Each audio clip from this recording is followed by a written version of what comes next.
something we all need. Gotta have it now if you wanna succeed. Striving, surviving, that's no doubt. Sticking together, we gon' find a way out.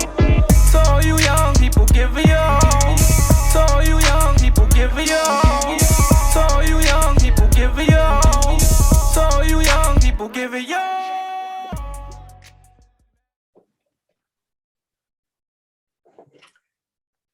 Good afternoon, back community. Today, you are going to be listening to the raspy sounds of Jadakiss. Now, I'm just lying. You're going to be listening to the raspy sounds of Tyrell Hughes. So I'm going to go ahead and tell you guys that in advance. Sorry for the raspiness today. But today's guest is Miss Keisha Phillips from Albany, New York, but now currently living in Charlotte, North Carolina. And she's going to be tonight's featured guest on the back community. So, Keish, thank you for giving me your time. And I look forward to diving into your story tonight. Thank you for having me. It's a pleasure to be here, and I can't wait to get started. Okay. Let's get to it then. Well, listen, for starters, you have that SB sign right in the back of you. So that's going to help me to go ahead and introduce you and start off my first question for you. I know who you are, but here's your opportunity to tell the Albany community, the back community, the Capital District area about you. What does that SB stand for? And who are you, Miss Keisha Phillips? Okay, so with your first question, what does the SB stand for? It stands for Sadies Beauty, which is the name of my business, Sadies Beauty Hair Boutique. I opened that in March of this year, 2021. Many people down here, they call me Sadie, and I have to correct them because my name obviously is Keisha. Sadie is the name of my Grammy who raised me. So I wanted to pay homage to her. She's also from down here, not North Carolina, but South Carolina. So I wanted to name something after her since I didn't get a chance to name my first business after her. A little history about me, born and raised in Albany, New York, never left until last year. And I don't know, I feel like I need to throw this in. I haven't been homesick once. So nice. Yes. So for anyone scared to take a leap and leave home, listen, I feel like it's a must do, seriously. As far as anything else about me, I've always grown up being a shy girl, knowing I had potential, but just not knowing how to get it out of me. And I had my friends who were a bit more outspoken than me. I was always the quiet, shy one. And then as I got older, I had job after job after job, and what made me go into business for myself. And I'm probably fast forwarding here because you probably wanted to ask. But go ahead. So maybe I should eat my popcorn. So I worked for a law firm for about a good year. And the way that I was treated there was very dissatisfying. I was surprised at some of the things I witnessed and some of the things I had gone through. And I made up my mind that I no longer wanted to work for anyone else and decided to go into business for myself. I don't know. I don't want to overstep because I don't know. Well, don't worry. I'll give you your next one. Okay, cool. So I'll give you your next one. But you did mention that this is, you didn't get to name your first business after your grandma. Well, what was the first business? Was that the hookah lounge? I did remember seeing you have a hookah lounge too. Yes, Okay. the lounge was GVO, but we pronounced it as, it stood for Good Vibes Only. So I didn't necessarily want to name the hookah lounge my Grammy just because it's about smoking and club life and lounge life, and she just wasn't about that nightlife stuff. So I didn't want to name that after her. Okay. But yeah, in Jivo Hookah Lounge in 2018, in 2020, I closed it. And that was due to the pandemic, actually. So, everybody pretty much had to shut down in March of 2020. So what happened is that months are going by. I'm not getting any word on when I can open. At the kind of freaking out. I had my little side hustles. I was innovative and I thought, okay, since the lounge is closed and I can't have people come to me, let me improvise and bring the hookah to people. So I did hookah catering. I also sold my hookah products. I would just meet up with the customer somewhere, or sometimes actually deliver it to your home. And you can purchase either a hookah products, you know, all type of things. Whatever I sold in the lounge, you could buy right off of me. Okay. And did you have a question? I'm sorry. No. I'm still going back to something else that you said earlier. I also know why you haven't been homesick since you have left, because you happen to be in my favorite city in the whole wide world. And there's no reason to be homesick if you are in Charlotte, North Carolina. So congratulations on that move, and congratulations on not being homesick. Yeah, thank you. Actually, it feels like, and this may sound a little bizarre, but for some reason, I think the reason why I'm not homesick is because I feel like I've connected with my roots down here. Like, it's been mind blowing to me that some buildings that are actually still standing are from those times. You know, I've been told that they're from slavery times. And the feeling that I feel when I drive through certain roads, I feel connected. Okay. So I think that's the reason why I haven't been homesick. Like, I have no desire to visit Albany other than to see my family and friends and other things like that. But really, I feel good here in the Queen City. Hey, listen, the Queen City is good, and Albany is trying its best. I've been up there probably for the last, I want to say, out of the last 4 weekends, I might have been up there the last 3. Wow. So with different activities or handling our property there. But And you're driving. I love driving, man, because I'm a music head. I get a chance to listen to my music. You know, so my kids don't mind traveling. Yeah, 6 hours away. Yeah, yep. Well, not me. Yep. Now I'm flying back home, but that drive, woof. Okay. Man. All right. Well, let me see. One of the other things that I always like to ask is, do you have any type of passion projects that you do outside of your business? I know you're a business owner. You typically run that. I believe I might have heard of Building the Block. What's going on with Building the Block? And what's going on with Keisha Goals and Fitness?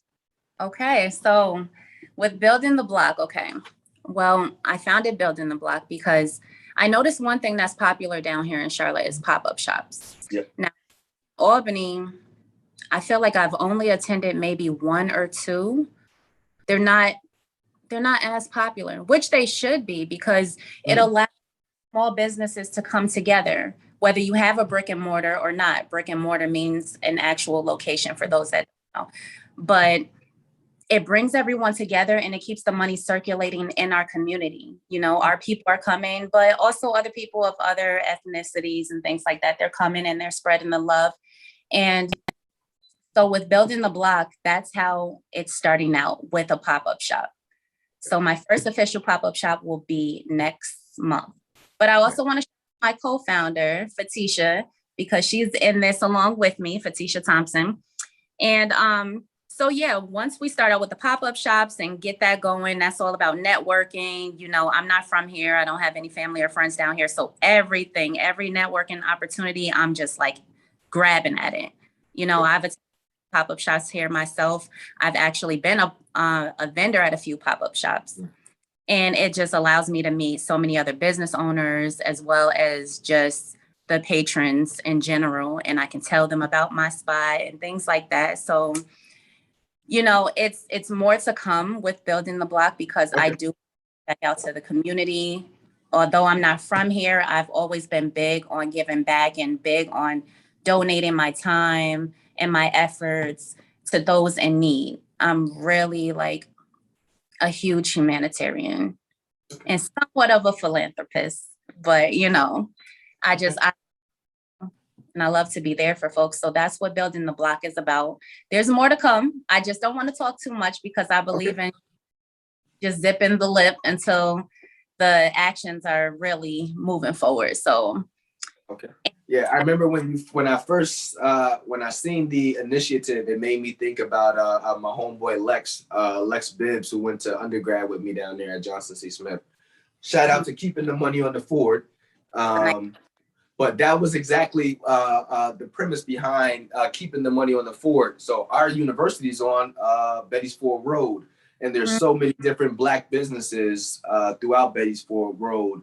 And most of them are associated with Johnson C. Smith alumni.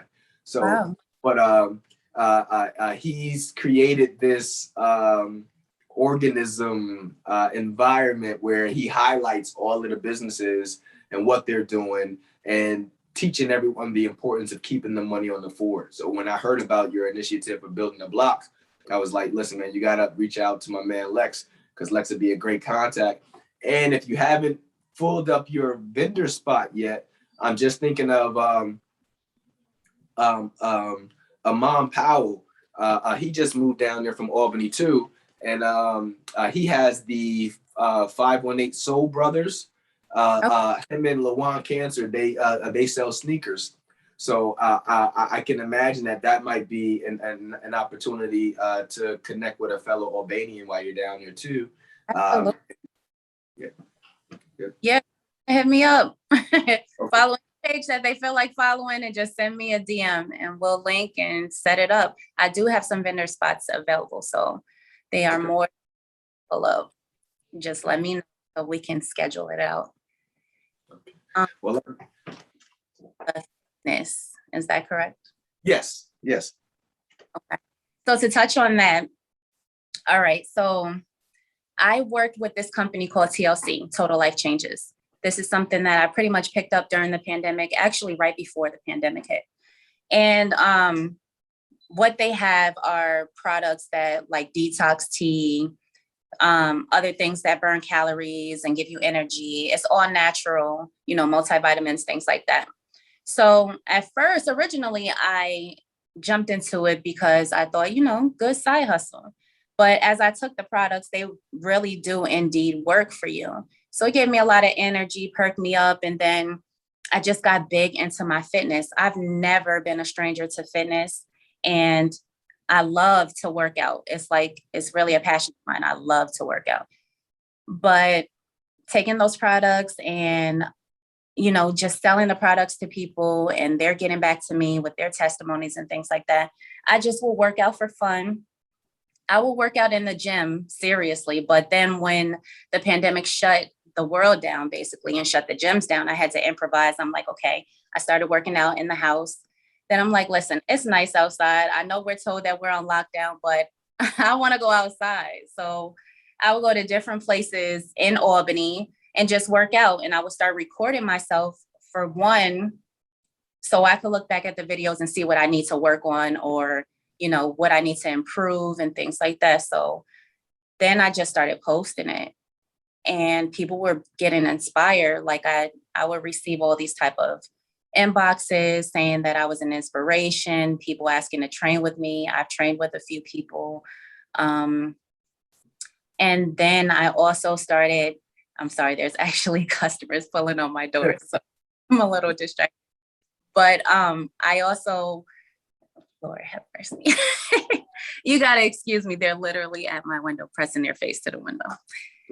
So with the products and the working out, and then I also did these live videos almost every morning called Good Vibe Mornings, where I just send out inspiration, a good word, anything that was on my spirit, anything that I felt like I needed to speak about. And I guess that touched others as well. So I got good feedback off of that.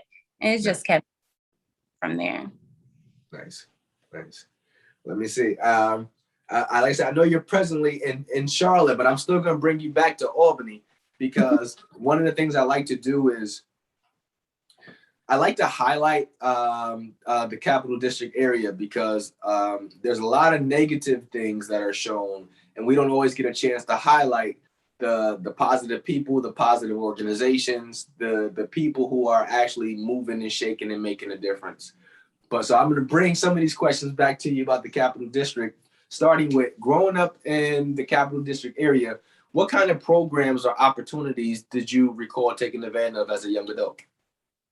Okay, so I agree with you. They're always showing the downside to Albany, and I can't stand that. I can't stand to see my city just on the bum end of the spectrum, because Albany does have things to offer, and there's a lot of people doing positive things. And shout out to all the entrepreneurs that just came out of the woodworks, like between last year, this year, like it's been amazing.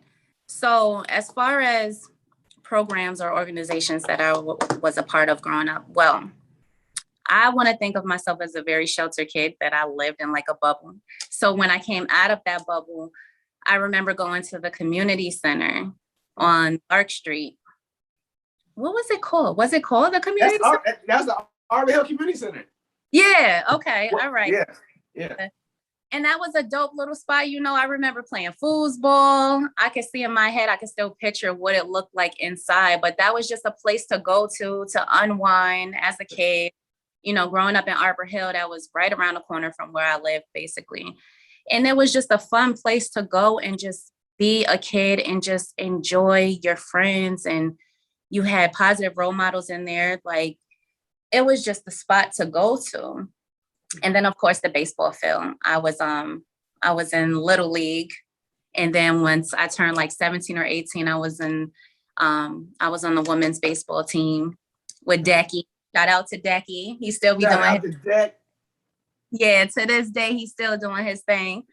But those were the main two things that I remember being a part of. I unfortunately never experienced going away to camp.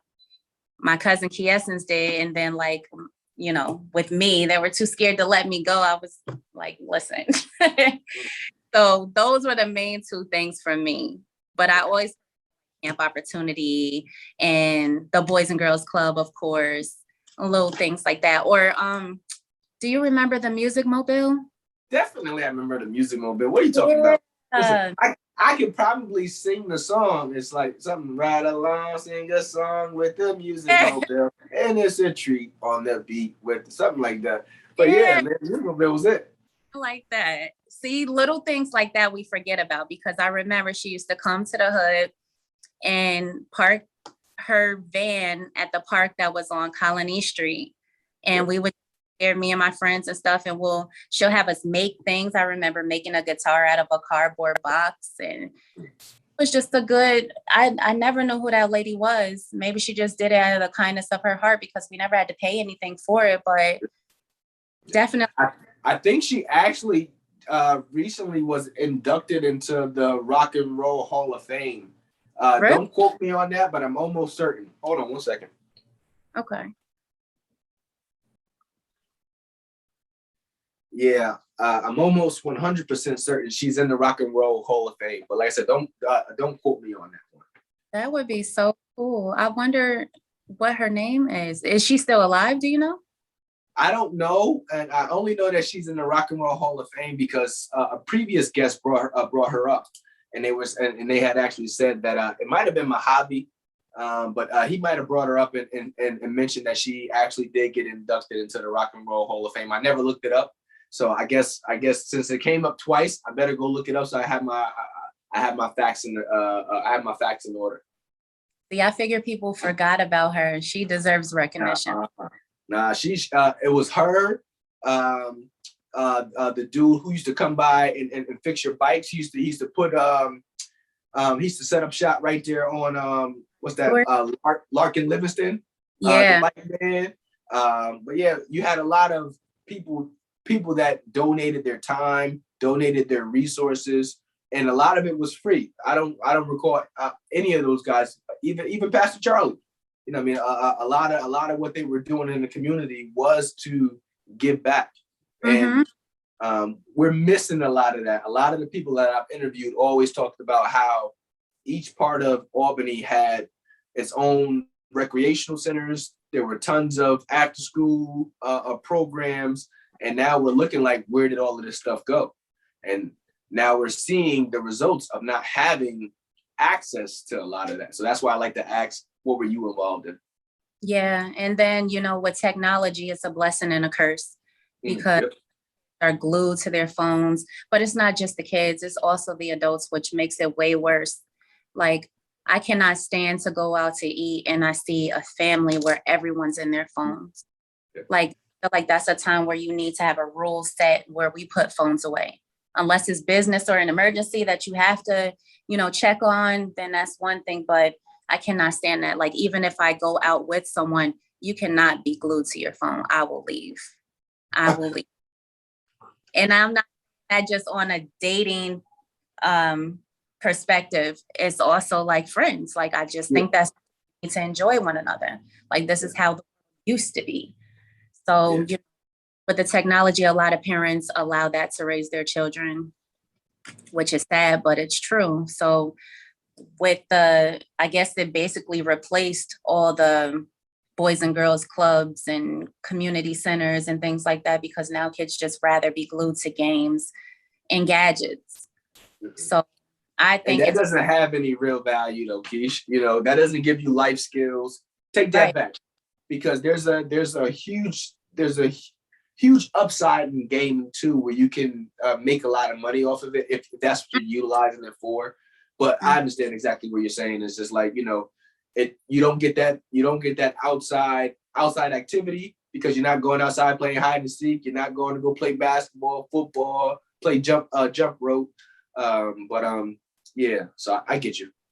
Yeah, I had my daughter involved in everything growing up because I didn't want her glued to things. Now, granted, when she was a little bit younger, there were no smartphones when she was a baby and a toddler. And I'm going to do the same thing with my son, have him involved in things. It doesn't necessarily have to be sports first thing, but, he loves the water. So I'm getting him, like, he knows how to swim. He taught himself, but why not be the best at what you like to do? That's what my kids see what they're into. And you know what, let's explore that and it our all.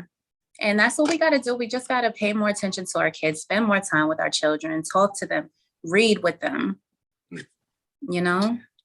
Reading is fundamental. Yes, it is. And sadly, I never was into reading before.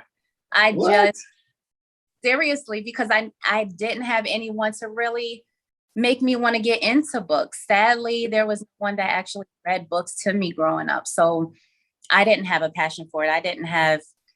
It wasn't interesting to me. And I can say which is going to sound sad, but I want to say this year, I've really, really gotten into books where it's like, I'm excited about reading, but it's more so because I'm finding books that actually feed me, mentally and spiritually. And that's what I'm into. Like, I've gone through, I don't even know how many books within the last month or two. That's good though. That's good. Like my pastor always says, he says, if you come out of this pandemic the same way you went in, you did something wrong. So if you picked up reading during this time period, kudos to you, shout outs to you, because, I'm always big on self-improvement and empowering. And a lot of that comes from what I eat or digest through my books. So I've picked up a lot since this pandemic. I can say not just reading, but also finding myself. Like, that's been a major thing. I can honestly say I was so lost in so much of my life. I was so lost. And now, like, anybody that says that, oh, I knew her in middle school and stuff. Okay, you knew her. This person right here is totally different than that one. I mean, there's a little portion of me in there from, maybe that high school girl or that middle school girl, elementary, whatever. But I've evolved. Good. Well, I'm actually about to, I'm going to ask you about this evolution right here. Somewhat. How did your friendships and bonds that you formed growing up in Albany affect your adulthood? Okay, so, okay, you know what? Like I said, I'm an open book. So let's open the book. Okay, so I've had a lot of childhood friends. And as I got older, I started to realize certain things. You know, like I was so lost. So I was never one to follow the crowd, but at the same time, I felt like I could be easily manipulated. Gotcha. So things that didn't feel right within me, I still did anyway. I mean, I've never broken any laws or commit any crimes or anything like that. But I just mean like drinking wasn't my thing. To this day, it still isn't my thing. Like maybe some wine or something like that, or something occasionally, but it's just not my thing. Whereas the group that I hung around, it was their thing.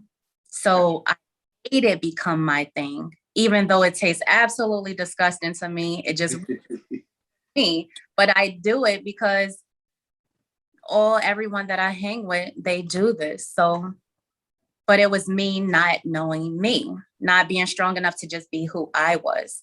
And I also, in my adulthood, I realized things from a child that I didn't know had names to them back then, like introvert. I didn't know that I was an introvert all my life. I didn't know that I was an empath. Like, I didn't know that I suffered with depression. I just knew that I was different and that no one could understand me. And I didn't even understand myself to know what I was going through and why this would happen here and there and just smack me out of nowhere. So it's a lot of things with that. And I'm sorry, sometimes I tend to bounce around because you originally. No. That was actually good. You about to make me say same thing. It was just like, imagine moving forward through life and actually not knowing, like you said, you weren't able to put a name on it. It was like, it wasn't until maybe 2 years ago that I was able to realize that I had anxiety, right? And I had never knew it. I got my first anxiety attack in like 2009. It was kicking my ass. And it was like, I had never been sick my entire life. I was like, I don't know what was going on, but I was getting ready to have my first kid. I was working, I was running model. I had a bunch of stuff going on and I started having anxiety attacks and I didn't know what it was at the time, but it was just like, being able to put a label on things also helps you to deal with things, to learn how to appropriately adjust. Right, absolutely. Because once you have that name towards this thing, you can actually look it up and see what you do about it or how you can improve or I mean, I don't know if, like, I'm not claiming depression. One thing I've learned is that words are powerful and thoughts are powerful. So I say that I used to deal with depression. I've dealt with it since I've been down here. I dealt with it last year. But I made a vow that I'm no longer going to claim certain things like that's a part of me. Like, no, even if it, God forbid, happens again, I'm not going to say I suffer from depression. I'm just going to say, it's something that I occasionally go through sometimes. I don't know. No, mentally. I think it's normal though. I think it's the one thing I do like about the space that we're moving into now is that it normalizes the things that we actually go through, because anyone who's 100% happy and chippery all day, that might be a problem too. It's ups and downs, it's balances and all of it, and just realizing that we're all different people. And a lot of times you never really get a chance to see what kind of person you are until you start taking a deep dive to realize and say, hey, why am I this way? There's a book right here called How We Love that changed my life. And it was just like, wow, it really will tell you how you end up loving another person has everything to do with how you first were introduced to love. And that still carries on to our adulthood, right? Absolutely. And it was like, imagine not knowing why you operate the way that you do until you start doing it. So, shout out to you for taking the time to dive into yourself during this time period of self-reflection, because that's the number one investment any of us could do. Yes, absolutely. And I feel like, transparency is everything. Because like you said, putting a name to it. And then there's so many other people that are going through the same thing that feel like they're abnormal, feel like no one understands. And then they can look at someone like you or I and be like, oh, he goes through that too. Oh, she said that she goes through that sometimes. And look what she's doing with herself, or look what he's doing with himself. So I make every point to be as transparent as I possibly can. I don't mind sharing what I've been through because I'm healed from that. And it took all the way up until this year for me to be able to confidently say I am healed from childhood trauma, things like that. Occasionally there may be something that I'm still working on, but it's recognizing the triggers. Yep. And recognizing just what you're going through, because I used to have abandonment issues, with my parents. I felt like they both abandoned me at a young age, which is why I was raised by my Grammy. So growing up in life, I was scared to lose people, or I'd dismiss them before they could dismiss me. Because for some reason, having that control of being the one to say, I'm out of here, made healing from it much easier. But if someone leave me, then I'm trying so hard to like pull them back. It's coping mechanisms. Like we all have coping mechanisms, right? No, I'm not no therapist, but we all have coping mechanisms. We have defense mechanisms that we utilize, and it helps us to get through certain seasons of life, right? Absolutely. And but what I've also learned through therapy too is that those coping mechanisms that we have are to be used for a particular season. Something that got you through when you were in high school or in your young adult years, you might not need that same approach right now in your mid-30s or something like that, right? So it's just realizing that we all have coping mechanisms as well, and realizing when is it time to let certain things go and embrace something new. Because I think where some of us get into problems is holding on to the same things that we've been holding on to for every season of life. Absolutely. Part of evolving is letting go, because you have room for something new. So that therefore something old must go. And that's the thing that I've learned, because like I said, I had a problem with letting things go, letting people go. It was tough for me. But I've noticed that one thing I can confidently say is God got me, and he don't play about me. So when something is taken away now, I openly am acceptable with it. Like I say thank you, because it was removed for a reason. Just like anything that I went through prior in my childhood or whatever, you get those times where you're like, why me? Why did I have to go through this? And that used to be me to say those things. But being where I am now, I can look back and see why those things had to happen, because it molded me into who I am today. If life was too easy, when something hard comes along, I'd probably, God forbid, want to take my own self out or something, because it's just something that I'm not used to dealing with. So I'm not prepared for that. So everything that I've been through prior prepares me for what's coming. And now I'm just like relentless. Now it's like, resilient. Like whatever comes my way, instead of thinking like, oh, I can't do this, I give up. It's more like, all right, so let's figure this out, Keisha. I talk to myself too, openly, loudly, like I'm talking to you. I'll be like, so what we gonna do? And I'll sit there. As long as you don't answer yourself, we good, Keisha. Because who else gonna answer me? I answer myself. I say, okay, so what we're gonna do today? You know what? What we're gonna do is we're gonna figure out how we're gonna get through this. Like that kind of thing. I'm not like, hey, so what do you want to do today? Now that that's done. But yeah, life teaches us, man. Life has taught me so much. I'm so thankful. I'm grateful that I'm still here.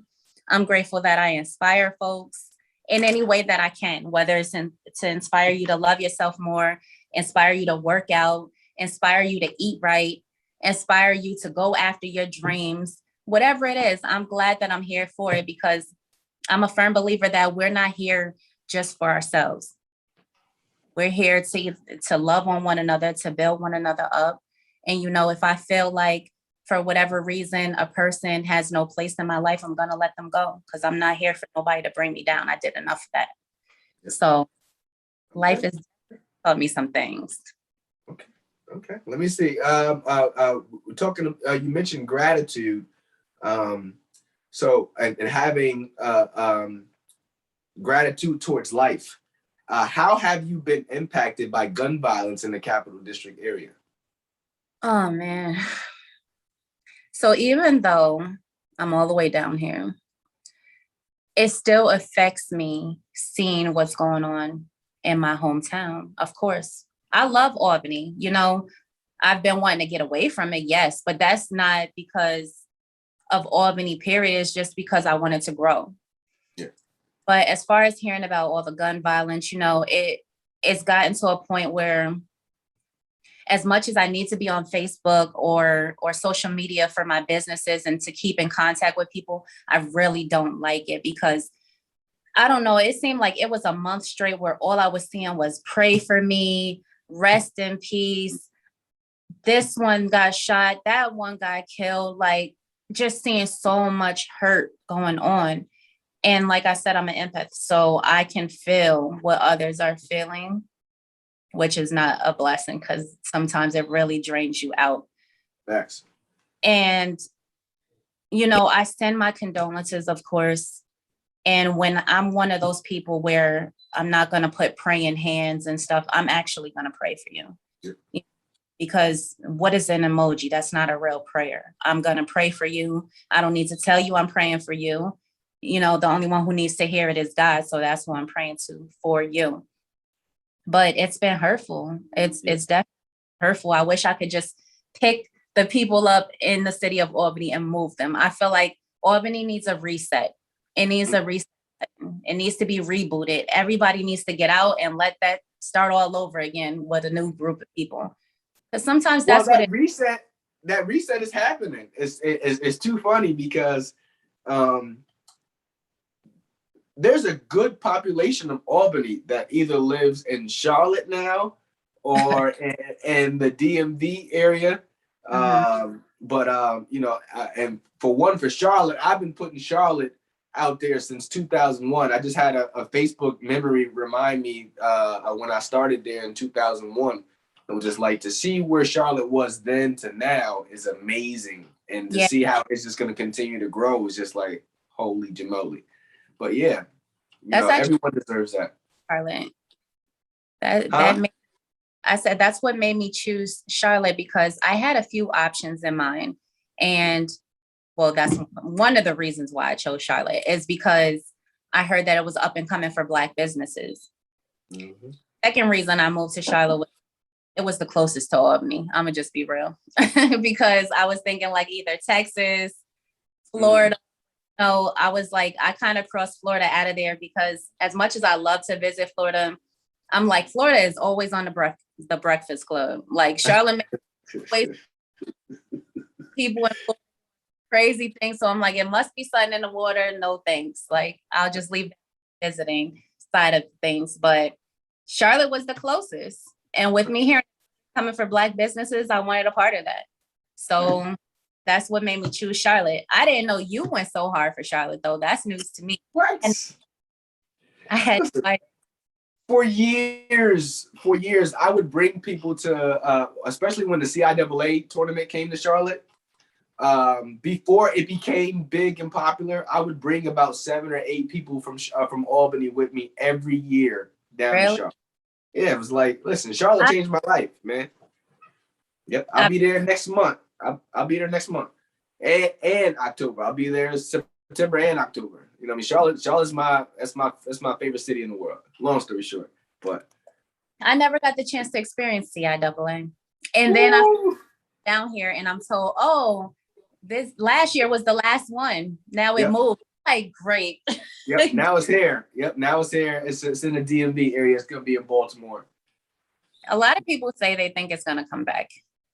Well, CIAA grew tremendously in Charlotte. So when it was in Raleigh, it was nothing like it was in Baltimore. I don't see it having the same effects that it did in Charlotte. So we'll see. Well, I hope it comes back before I'm. Yeah, so I don't think the CIAA tournament that whole weekend or that week of experience is going to be the same. But nevertheless, We'll see. I hope it comes back before I'm too old to Well, I'm enjoy it. happy it's here anywho. So now I only got to go 25 minutes and I can go see what it's going to be like. And if it's whack, I can come right back home. So Well, you just make sure you let us know how it is. I got you covered. I got you covered. Let me see. Keisha, if you could prevent a young person from making a single mistake in their life, what would it be? What would you recommend? Let's see. Well, honestly, I gotta say that I feel like our mistakes is what helps us grow. If we make mistakes, then it wouldn't be realistic. Like it wouldn't be life.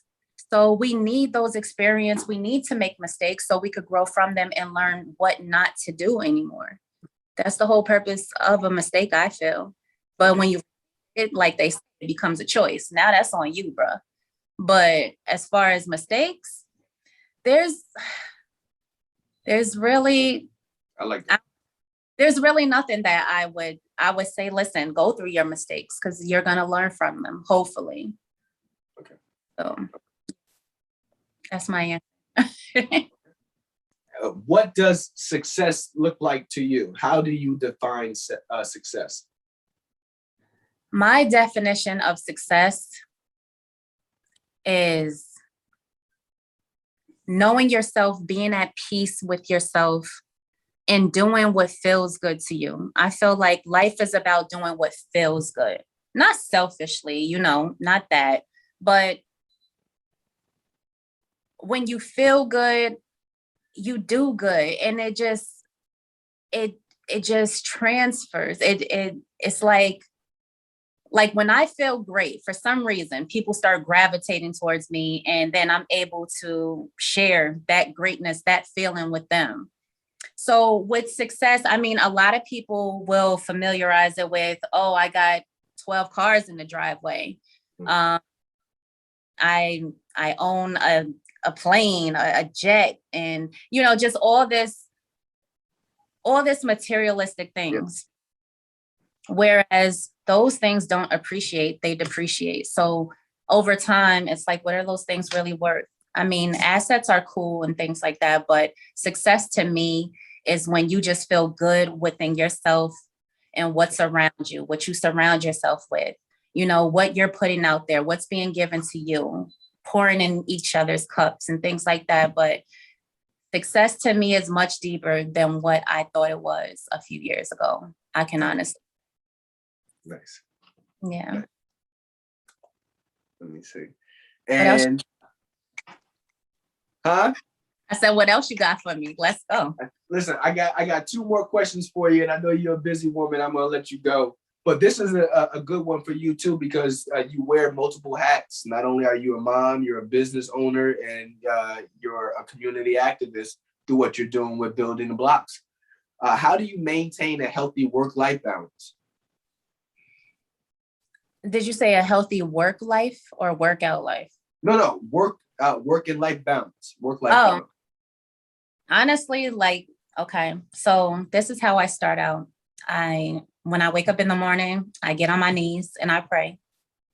Then, actually, let me start that all over. When I wake up, I say, thank you, God. I lay there for a moment with my eyes closed and I try to set my intentions for the day, like what I want my way, just claiming it, putting it out there. Then I pray.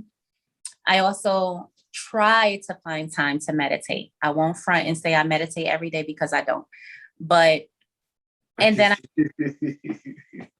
I get up, I do my stretching. Sometimes I'm able to get a workout in. If not, I work out here in the shop, which if I took this apron off, you would see that I got on workout gear and I bring my weight here. So it's like finding what works for you, because at first I would be stuck in here all day and night. By the time I leave, it's no time to go work out because I need to go straight home and cook and blah, blah, blah. So I had to improvise. Okay, well, there's not customers in here all day, every day. So in between customers, this is a good amount of space over here on the other side of this camera. And I bring my weights, and sometimes I record myself, sometimes I post it. you just have to find the balance of how everything can work in your life. And sometimes that means sitting yourself down and figuring out how you can make things work. And that's the balance, because with my last business, I got so overwhelmed. I basically buried myself a lot. And I promised myself, I'm not doing that with this business. I'm not letting business control me. I'm going to take advantage of every opportunity that comes my way. One of them being you reaching out to me saying, listen, I want you on my podcast. I'm like, let's sure. do it. Let's do it. So it's me sitting myself down, making promises, vows to myself on how I can become the best version of myself. And all of that is key. Like the balance is key for me. So that's how I make it all fit. Somehow, some way, it gets done. Okay. Well, with a name like Keisha Goals, it has to get done. So Listen. let me see. This is I have two more questions for you. So this is my second to last question. Mm-hmm. Thinking of your younger self, Keish, what is something you wish someone would have taught the younger version of Keisha Phillips? That's a good question. There's so many things. Just one. Okay, just one.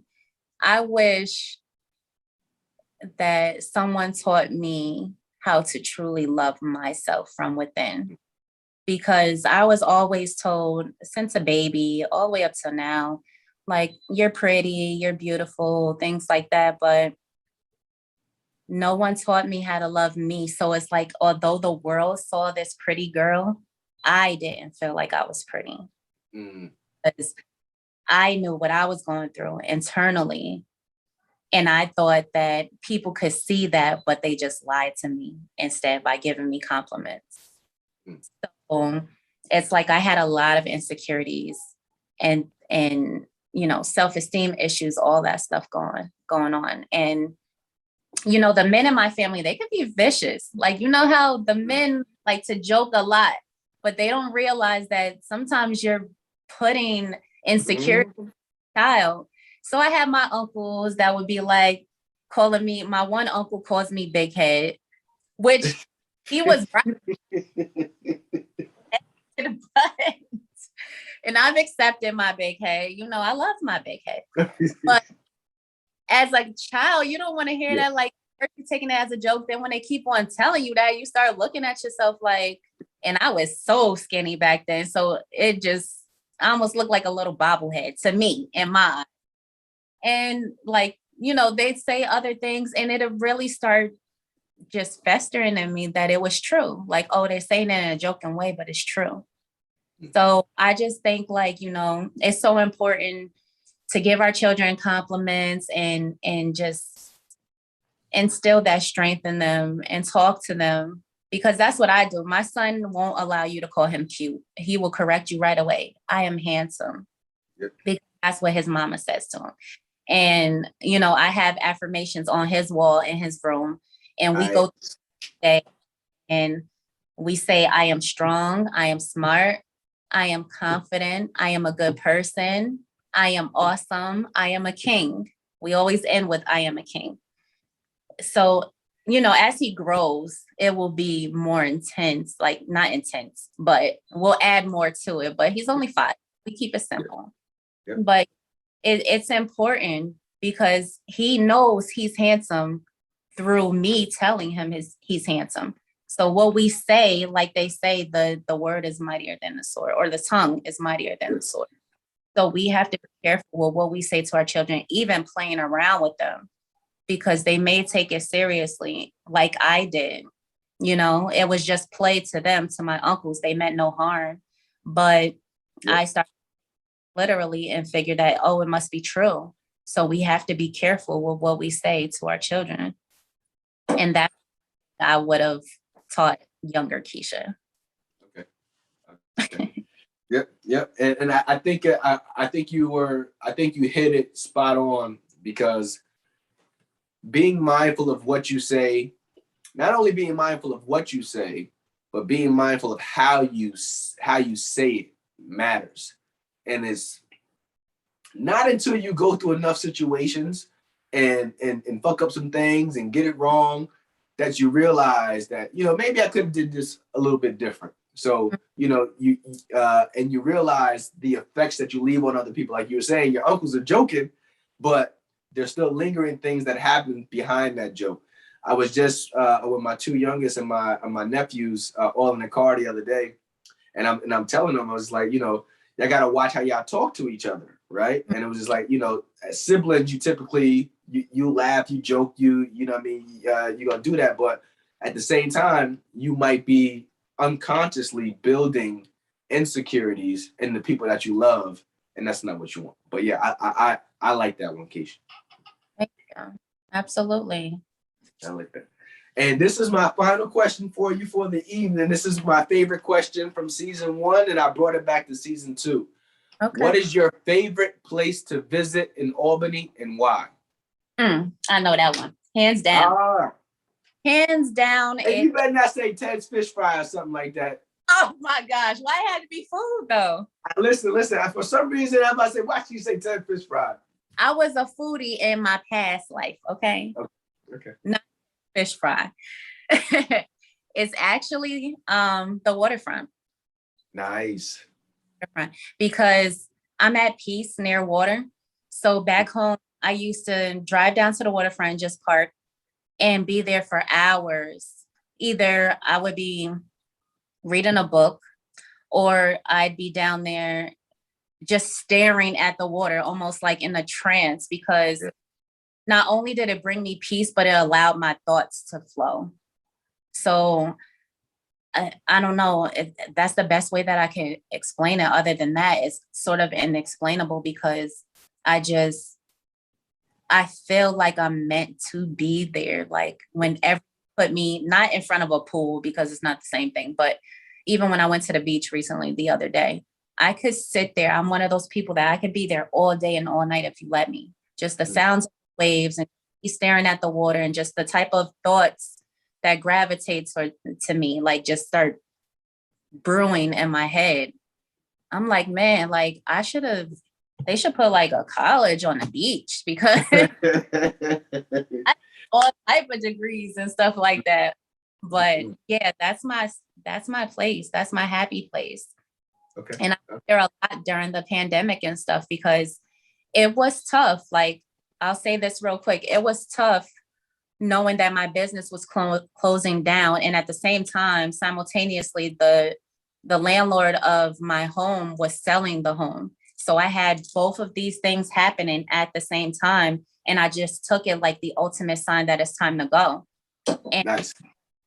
What I like to tell people is that I turned my breakdown into a breakthrough. Because 9 times out of 10, when you're going through some breakdown stage or period in your life, that breakthrough is right around the corner, but you just can't give up. You got to push through because it's right there for you. You just have to, you have to believe. You really have to believe that things are going to work out for you. And I'm telling you, I'm more than likely we're going to end this and it's going to be so much that pops in my head. Like, oh my God, I should have said that. And I should have said that always happens. But if there's anything that I wanted to leave out there is for anyone going through things, which there's so many people going through things. We're getting discouraged day by day with all the COVID numbers going on and all the stuff that they're pumping into our brains, which I don't even watch the news. I stopped years ago. But, you know, on social media, it's everywhere. You know, they control the masses through fear. So you just have to, you have to be strong. You really do. You have to be strong-minded and strong-willed. And if there's a business that you want to go for, or if there's a passion that you have, just go for it because this life ain't promised to no one. And that's what I every single day of my life, that tomorrow could be the last day. What am I going to do today? Okay. You have heard from Miss Keisha Phillips, Miss Keisha Goes, Miss Sadies Beauty Hair, Sadies Beauty Hair Boutique. It's Sadies. Sadies. God damn it. Like the song. Listen. Say in my mind, I said that I was saying it right. Sadies, sweet Sadies. The mind. Keish, I'm absolutely proud of you. I'm happy for you. One, like I said, you're my favorite city in the world. So shout out to Charlotte. Do your thing there, and continue to be a vibe. Like you said, what's the name of your previous business? Good Vibes Only. Continue to be a vibe. Continue to grow, sprout, and do you. I really just want to say thank you for coming on to the Back community. It was a pleasure getting a chance to listen to your story, to find out how you elevated and what you're doing now. So shout outs to you and thank you for coming on the Back community. Thank you so much for having me. It's been a pleasure. It's been fun. And I am as equally proud of you, sir, because you know you've been up in the community for a long time. So I'm not surprised to see where you are now. And shouts out to you, the wife, the kids, send the love, and you're doing your thing. Just keep going. Thanks, Keisha. We'll do, man. Same to you. I'll play catch up with you later. All right. Thank you. Salute. Keep climbing up the ladder. A Black Lives Matter. They matter.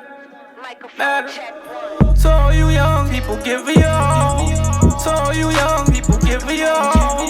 So all you young people, give me all. So all you young people, give me all. Matter. A Black Lives Matter. They matter.